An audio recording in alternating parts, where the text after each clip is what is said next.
जय हिंद दोस्तों, स्वागत है आप सभी का एक बार फिर एक और नए वीडियो के साथ। मित्रों, आज हम राजनीति विज्ञान के अंतर्गत टीजीटी पीजीटी की परीक्षाओं से संबंधित कुछ प्रश्न हल करेंगे और अपनी तैयारी को बेहतर बनाएंगे। आइए देखते हैं। आपके स्क्रीन पर पहला क्वेश्चन है, निम्नलिखित में से कौन संप्रभुता के बहुलवादी सिद्धांत का प्रमुख प्रवक्ता था। आपको बताना है कि संप्रभुता के बहुलवादी सिद्धांत का प्रमुख प्रवक्ता किसे कहा जाता है। तो ऑप्शन नंबर डी हो जाएगा मित्रों, लास्की। लास्की जो है बहुलवाद के प्रमुख प्रवक्ता थे। ठीक है। अगला क्वेश्चन है, संप्रभुता के अद्वैतवादी सिद्धांत का मुख्य दोष यह है कि वह अधिकांश जनता से आज्ञा पालन की अपेक्षा करता है, लोकतंत्र का विरोधी है, संप्रभुता की वैधानिक प्रकृति की व्याख्या करना है, सभी शक्तियाँ एक निश्चित मानव श्रेष्ठ में निहित कर देता है। अद्वैतवादी सिद्धांत आप लोग जानते होंगे किसका है, तो ऑस्टिन का है। ऑस्टिन ने क्या कहा था, आप लोग इसको भी जानते होंगे। तो इसमें से ऑप्शन नंबर डी सही हो जाएगा कि सभी शक्तियाँ एक निश्चित मानव श्रेष्ठ में निहित करने की वजह से यही सबसे बड़ा इसका दोष था अद्वैतवादी सिद्धांत का। वो सारी शक्तियाँ एक ही निश्चित श्रेष्ठ मानव में जो है निहित कर देता है। अगला क्वेश्चन है दोस्तों, जो विचारक राज्य को संघों का संघ मानते हैं। ऑप्शन नंबर ए समाजवादी कहा जाता है, संघवादी कहा जाता है, अराजकतावादी कहा जाता है कि बहुलवादी कहा जाता है। आपको बताना है कि जो राज्यों को संघों का संघ मानते हैं उन्हें क्या कहा जाता है। तो उन्हें राज्यों का संघों का संघ मित्रों बहुलवाद या बहुलवादी ही मानते हैं। राज्यों का संघों का संघ राज्यों को मानते हैं बहुलवादी। ठीक है। वो कहते हैं कि शक्तियाँ किसी एक निश्चित मानव श्रेष्ठ में नहीं निहित हो सकती हैं, वह विभिन्न भिन्न समुदायों के बीच संघों के बीच वो विभाजित होती हैं। ये बहुलवाद कहता है। ठीक है। और बहुलवाद जो है वो एकलवाद का विरोधी है, एकलवाद के फलस्वरूप ये आया बहुलवाद। अगला क्वेश्चन है, निम्नलिखित में से कौन संप्रभुता के अद्वैतवादी सिद्धांत का प्रमुख प्रवक्ता था। लॉक, बेंथम, बोंदा, ऑस्टिन। तो अद्वैतवादी सिद्धांत या एकलवादी सिद्धांत कुछ भी दे, आपको कन्फ्यूजन नहीं होना है। तो अद्वैतवादी सिद्धांत संप्रभुता का किसने दिया था, ऑस्टिन ने। ठीक, ऑप्शन नंबर डी सही हो जाएगा मित्रों। अगला क्वेश्चन देखते हैं हम। अगला क्वेश्चन है, किसने कहा था कि यदि संप्रभुता निर्बाध नहीं है तो कोई राज अस्तित्व में नहीं रहेगा। या किसने कहा था, लॉक ने, लास्की ने, ऑस्टिन ने, उपर्युक्त में से कोई नहीं। तो ऑप्शन नंबर सी हो जाएगा मित्रों। ये बात ऑस्टिन ने कहा था कि यदि संप्रभुता निर्बाध नहीं होगी तो राज्य का कोई अस्तित्व नहीं रह जाएगा। ऑप्शन नंबर सी सही हो जाएगा मित्रों। ऑप्शन नंबर सी सही हो जाएगा। अगला क्वेश्चन देखते हैं। अगला क्वेश्चन है, किसने रूसो के सामान्य संकल्प के सिद्धांत के साथ ऑस्टिन के निश्चित सर्वोच्च शक्ति संप्रभुता शक्ति के सिद्धांत में सामंजस्य स्थापित किया था। T H. Green, Laski, sir Henry Maine, E. Barker. तो किसने जो है रूसो के सामान्य संकल्प सिद्धांत और ऑस्टिन के निश्चित सर्वोच्च शक्ति के सिद्धांत में सामंजस्य स्थापित किया था।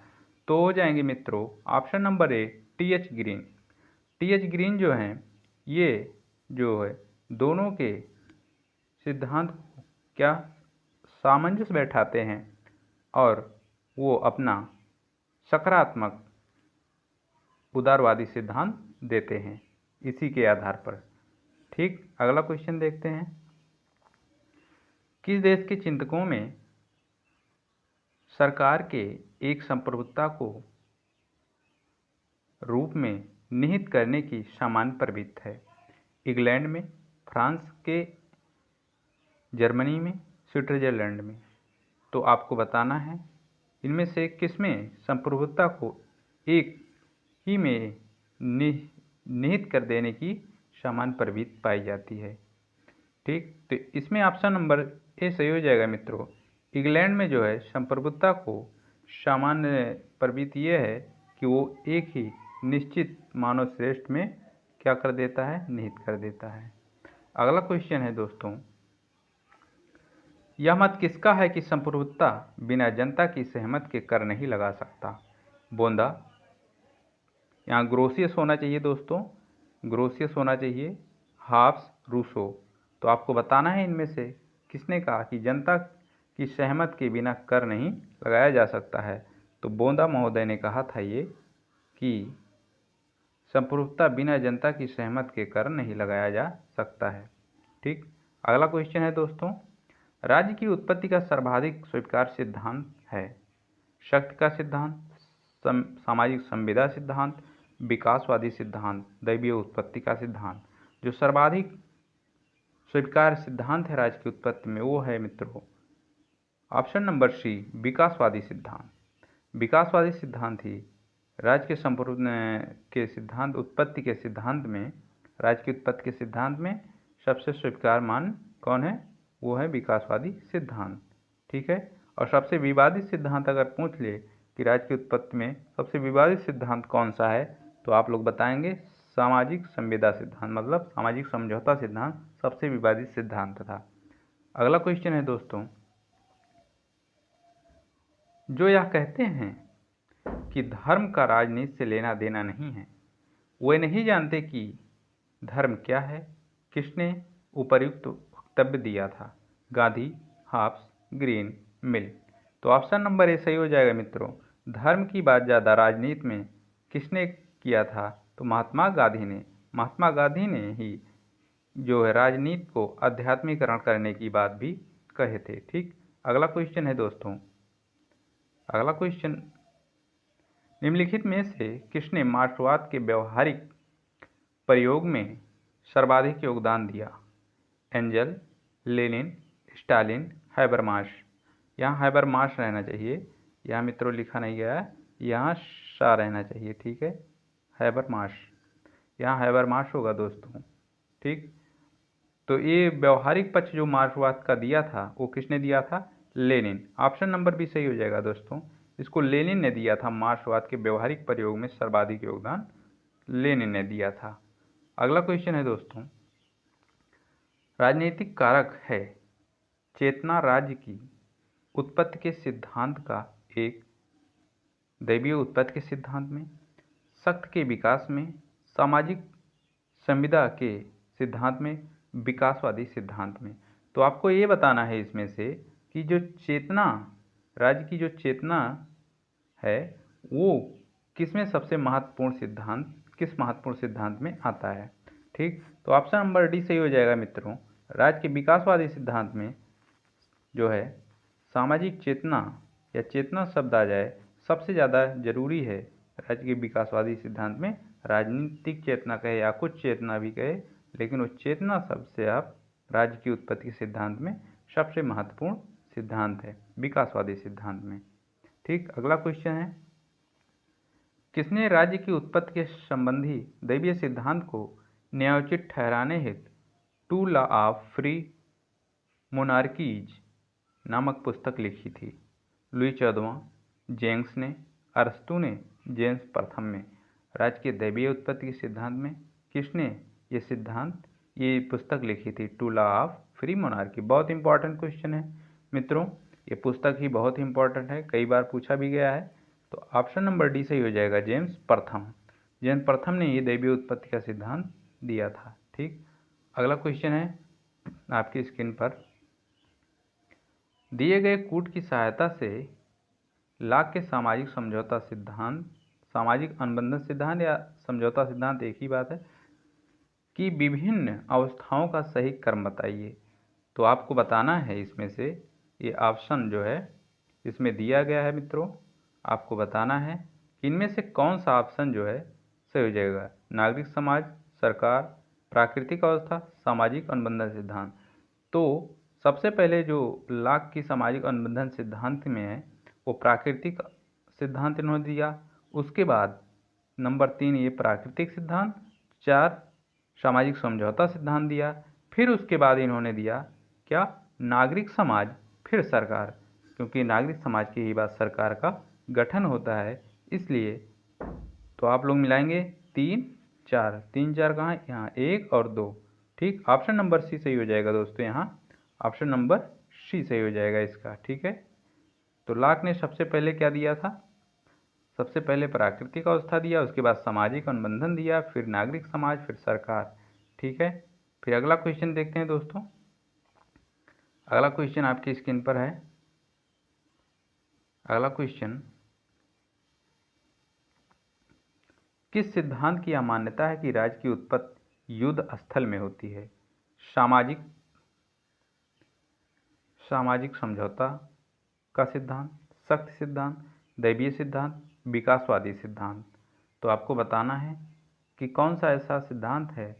उसने कहा कि राज्य की उत्पत्ति युद्ध स्थल में होती है, तो युद्ध स्थल की बात जो शक्ति वाले ही होंगे वही करेंगे।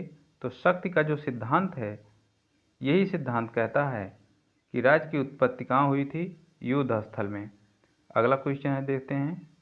अगला क्वेश्चन है दोस्तों, कह रहा है आपको इसमें से कथन और कारक वाला क्वेश्चन है। राज्य की उत्पत्ति के संबंध में संविदा प्रवर्तकों की व्याख्या गलत है। कारण, संविदा की कोई निश्चित तिथि बताने में समर्थ नहीं है।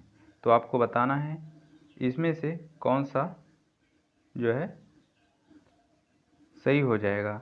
तो इसमें से मित्रों जो सही हो जाएगा वो ऑप्शन नंबर डी सही हो जाएगा। ऑप्शन नंबर डी सही हो जाएगा।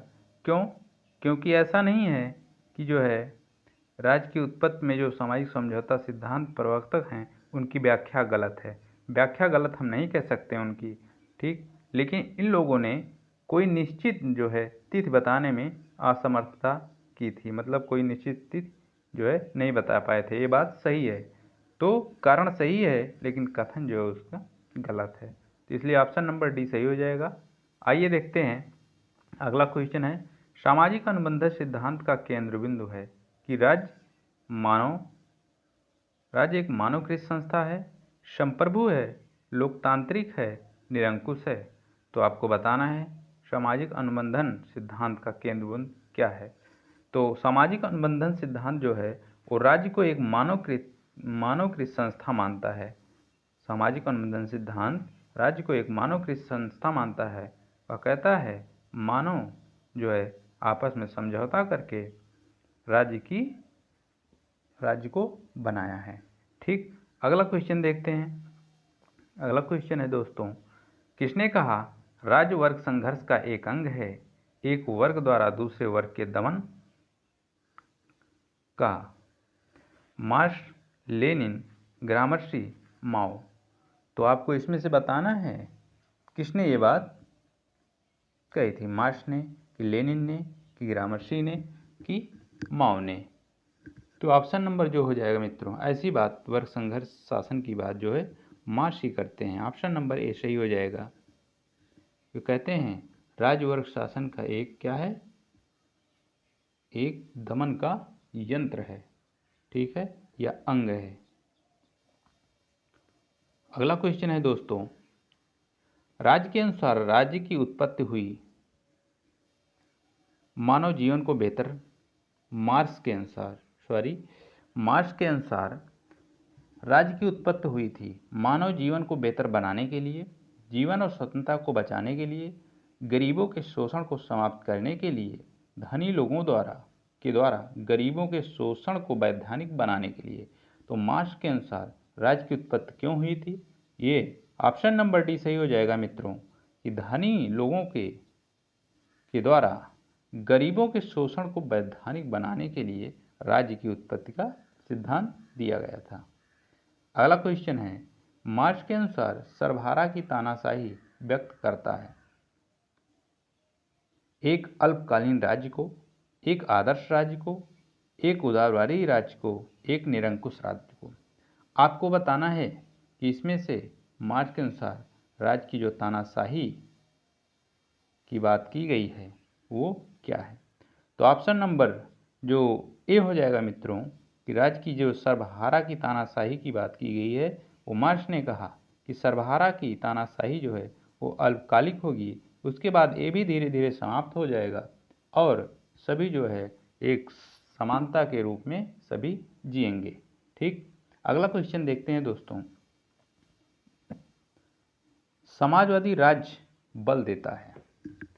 समाजवादी राज्य बल देता है राजनीतिक स्वतंत्रता पर, आर्थिक सुरक्षा पर, व्यक्तिगत संपत्ति के अधिकार पर, न्यायपालिका की स्वतंत्रता पर।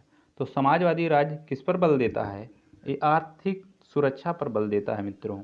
ये हमेशा समाजवादी हर जगह अर्थ की बात करता है और आर्थिक सुरक्षा की बात करता है।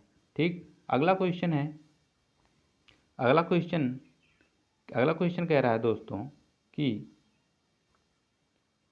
किसने स्वीकार किया कि व्यक्तियों ने राज्य में प्राकृतिक अवस्था के अपने प्राकृतिक अधिकार के साथ प्रवेश किया। तो ये किसने स्वीकार किया था, आपको बताना है किसने स्वीकार किया था। ये क्वेश्चन थोड़ी सी दूरी हो गई दोस्तों, फिलहाल आप सही है। प्लेटो, लाक, रूसो, उपरोक्त में से कोई नहीं। तो इसमें ऑप्शन नंबर जो बी सही हो जाएगा। ऐसा बात लाक ने कहा था कि व्यक्ति जो है वो प्राकृतिक अवस्था में प्रवेश करने से पूर्व कुछ न कुछ अधिकार जो है वो लेके आता है। ठीक, अगला क्वेश्चन है, समाजवादी विचारक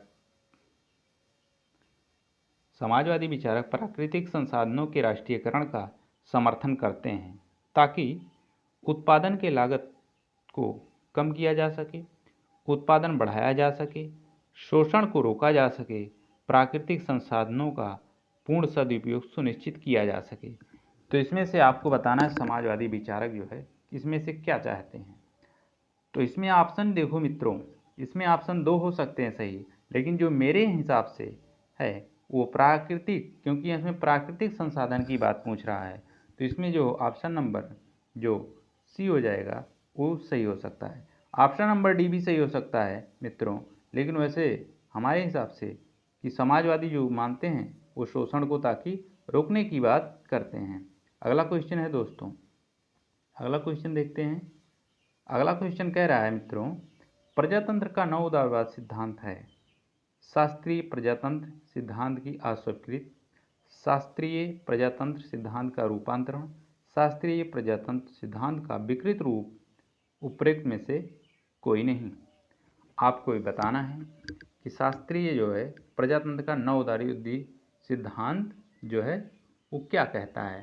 ठीक, तो ऑप्शन नंबर जो बी हो जाएगा मित्रों सही हो जाएगा ये कि शास्त्रीय प्रजातंत्र सिद्धांत जो है वो प्रजातांत्रिक सिद्धांत का ही एक रूप है। ठीक है, एक रूपांतरण है उसी का, दूसरा मॉडल है प्रजातंत्र का। नवोदारी सिद्धांत जो है शास्त्रीय प्रजातंत्र का एक मॉडल है। ठीक, अगला क्वेश्चन देखते हैं। निम्नलिखित में से किसने मार्क्सवाद से मेल नहीं है? किसका मार्क्सवाद से मेल नहीं है? राज्य उत्पीड़न का यंत्र है, राज्य समाप्त हो जाएगा, धर्म लोगों के लिए अफीम है, राज्य एक आवश्यक बुराई है। तो ऑप्शन नंबर इसमें डी सही हो जाएगा मित्रों, राज्य एक आवश्यक बुराई है। ऐसी बातें जो है मार्क्स नहीं कहा था, बाकी मार्क्स ने सभी चीज़ कहा था कि राज्य उत्पीड़न के यंत्र है, राज्य को समाप्त एक दिन हो जाएगा, धर्म लोगों के लिए अफीम है। ये सब बातें किसने कही थी? मार्क्स ने कहा था। राज्य एक आवश्यक बुराई है, ये जो है व्यक्तिवादी कहते हैं मित्रों। ठीक है, राज्य एक आवश्यक बुराई है, ये व्यक्तिवादी कहते हैं। ठीक, अगला क्वेश्चन देखते हैं। गांधी ने निम्नलिखित में से किस पर बल दिया? राजनीति का आध्यात्मिकरण, राजनीति का धर्मीकरण, राजनीति का विकेंद्रीकरण, उपयुक्त में से कोई नहीं। वैसे मैंने ये क्वेश्चन आपको पहले बता चुके हैं हम कि पहले भी बताया कि गांधी जी जो है राजनीति को अध्यात्म की बात करते हैं राजनीति में, और राजनीति को अध्यात्म से जोड़ने की ये कोशिश करते हैं। ऑप्शन नंबर ए सही हो जाएगा दोस्तों। ये जो है राजनीति का आध्यात्मिकरण करने की बात गांधी जी करते हैं। अगला क्वेश्चन है, राज्य समाजवाद विश्वास करता है। राज्य जो है राज्य समाजवाद विश्वास करता है राज्य विहीन समाज में, जनतंत्र में, क्रांति में, विधि विहीन राज्य में। तो जो समाजवाद है मित्रों, वो न राज्य विहीन की बात करता है, न क्रांति में, वो जनतंत्र में बात करता है, वो लोगों के शासन में बात करता है। ऑप्शन नंबर बी सही हो जाएगा मित्रों। ठीक है, अगला क्वेश्चन देखते हैं। अगला क्वेश्चन है दोस्तों, कह रहा है प्राकृतिक अधिकार की अवधारणा किसके नाम से जुड़ी है? वह है प्लेटो, मैकियावेली, मार्क्स, लॉक। तो प्राकृतिक अधिकार किसके नाम से जुड़ी है? तो आप लोग जानते हैं कि लॉक ने ही सबसे पहले प्राकृतिक अधिकार का जो सिद्धांत दिया था वो लॉक ने ही दिया था। और प्राकृतिक सिद्धांत में इसने क्या क्या कहा था, अभी आगे मिलेगा क्वेश्चन। ठीक, आ गया क्वेश्चन। लॉक के अनुसार निम्न में से कौन सा प्राकृतिक अधिकार नहीं है? जीवन, स्वतंत्रता, समानता, संपत्ति। तो आपको बताना है कि इनमें से लॉक ने कौन सा प्राकृतिक अधिकार नहीं दिया था। तो ऑप्शन नंबर जो बी सही हो जाएगा मित्रों, सी। ऑप्शन नंबर सी सही हो जाएगा। समानता का अधिकार इन्होंने नहीं दिया था, बल्कि जीवन, स्वतंत्रता और संपत्ति का अधिकार लॉक ने दिया था। इनमें से मित्रों सबसे ज़्यादा लॉक ने महत्व दिया संपत्ति के अधिकार को, सबसे ज़्यादा महत्व लॉक ने दिया था। ठीक, अगला क्वेश्चन है दोस्तों, सामाजिक संविदा सिद्धांत को निकृष्ट इतिहास, निकृष्ट तर्क और निकृष्ट आचार शास्त्र के रूप में आलोचना की गई है। यह किसने कहा था? Henry man. यहाँ मित्रों हेनरी मैन रहना चाहिए, हेनरी मैन। ठीक, यहाँ हेनरी मैन रहना चाहिए दोस्तों। मैं बता रहा हूँ, आप लोग सुने, आप लोग पढ़े भी होंगे। Henry Maine, J H. Laski, F. Wilson, Ernest Barker. तो सामाजिक समझौता का सबसे बड़ा आलोचक जो थे वो हेनरी मैन थे। तो ऑप्शन नंबर ए सही हो जाएगा मित्रों। ऑप्शन नंबर ए सही हो जाएगा, हेनरी मैन। Henry man. ठीक, हेनरी मैन ने ही सामाजिक समझौता सिद्धांत दिया था। ठीक, अगला क्वेश्चन है दोस्तों, बस मित्रों आज 30 ही क्वेश्चन है। तो आप लोग वीडियो कैसा लगा आप लोग ज़रूर बताइएगा। मिलते हैं किसी और नए वीडियो के साथ, तब तक सभी को जय हिंद, नमस्कार।